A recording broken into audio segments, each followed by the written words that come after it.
আমি কিন্তু রাজনীতি খুব একটা বুঝি না, তবে আমার একটা মাথায় একটা প্রশ্ন এলো এবং সেটা আপনাদের সামনে তুলে ধরছি। তো আমাদের পশ্চিমবাংলায় এখন তো তারকা রাজনীতি বেশি চলে, হ্যাঁ, তার মধ্যে অভিনেতা অভিনেত্রীরা বেশি রাজনীতিতে যোগদান করেছে, আজকাল এটা ট্রেন্ড হয়ে গেছে। সে আর দক্ষিণ ভারতেরও অভিনেতা অভিনেত্রীরা রাজনীতিতে বেশি যুক্ত হয়, হ্যাঁ, বলিউড বাদ দিয়ে দক্ষিণ ভারতে মানে তামিল, তেলেগু, কানাডা, মালায়ালাম। এবং এদের দুটোর মধ্যে পার্থক্য আছে। পশ্চিমবাংলার অভিনেতা অভিনেত্রীরা যখন রাজনীতিতে নামে এবং দক্ষিণ ভারতের মানে অভিনেতা অভিনেত্রীরা যখন রাজনীতিতে কেরিয়ার করবেন নামে, দুটোর মধ্যে পার্থক্য আছে। সেগুলো আমি দেখলাম, স্টাডি করলাম এবং আপনাদের সামনে তুলে ধরছি।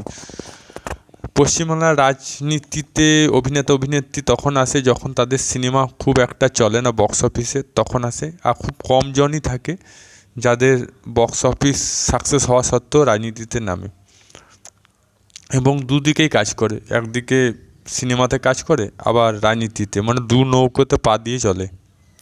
দক্ষিণ ভারতে এটা উল্টো। দক্ষিণ ভারতে সিনেমা কেরিয়ার শেষ করে রাজনীতিতে নামে, এবং যখন রাজনীতি নামে তো পুরোপুরিভাবে রাজনীতি করে, সিনেমা করে না। যেমন থালাপতি বিজয় এখন বর্তমানে সিনেমা করা ছেড়ে দিয়েছে। এর আগে জয়ললিতা ছিল, এনটিআর ছিল, হ্যাঁ, এনটিআর মানে যে প্রথম এনটিআর, নটরাজ, এনটিআর জুনিয়র ওটা নয়, এনটিআর বলে একজন অভিনেতা ছিল, সে রাজনীতির জন্য অভিনয় করা ছেড়ে দিয়েছিল। জয়ললিতা, তাই জয়ললিতাও তামিল সিনেমা হিরোইন ছিল, সে রাজনীতির জন্য সিনেমা ছেড়ে দিয়েছিল। এখন থালাপতি বিজয় তামিলনাড়ু সুপারস্টার, সেও রাজনীতির জন্য সিনেমা ছেড়ে দিয়েছিল। তারা কিন্তু দু নৌকো পা দেয়নি, তারা একদিকেই কাজ করছে, রাজনীতিতে কাজ করছে এবং সিনেমা কেরিয়ার শেষ করে দিয়েছে।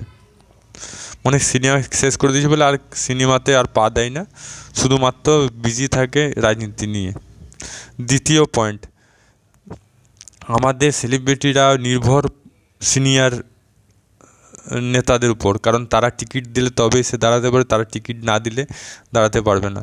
এবং তাদের সিনিয়রদের নিজের ইচ্ছা থাকলেও সে রাজনীতি ছাড়তে পারবে না, আর নিজের ইচ্ছা থাকলেও সে নিজের মতনভাবে রাজনীতি করতে পারবে না, সে পরনির্ভরশীল।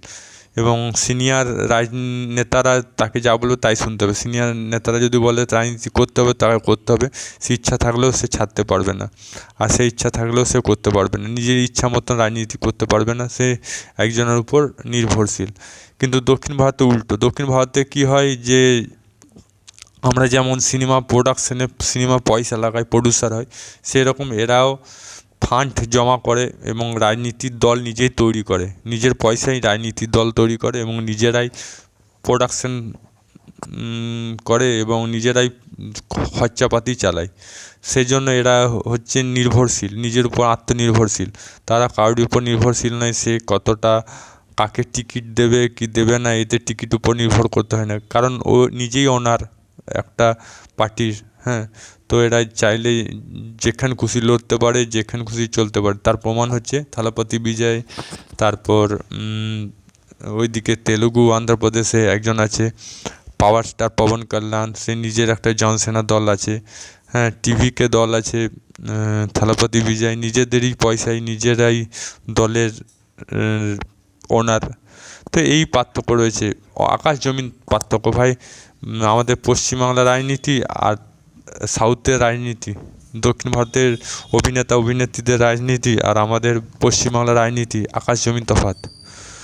তো আমি এটাই ভালো লাগে যে আমার দক্ষিণ ভারতের রাজনীতিটা বেশি ভালো লাগে, এই জন্য তারা নিজেরাই পার্টি তৈরি করে, নিজেরাই নিজেদের মতন দল তৈরি করে এবং কার উপর নির্ভরশীল নয়। এবং কারাপশান আমি জানি না, আমার যতটুকু আমি যেটা দেখলাম সেটা আপনাদের সামনে শেয়ার করলাম।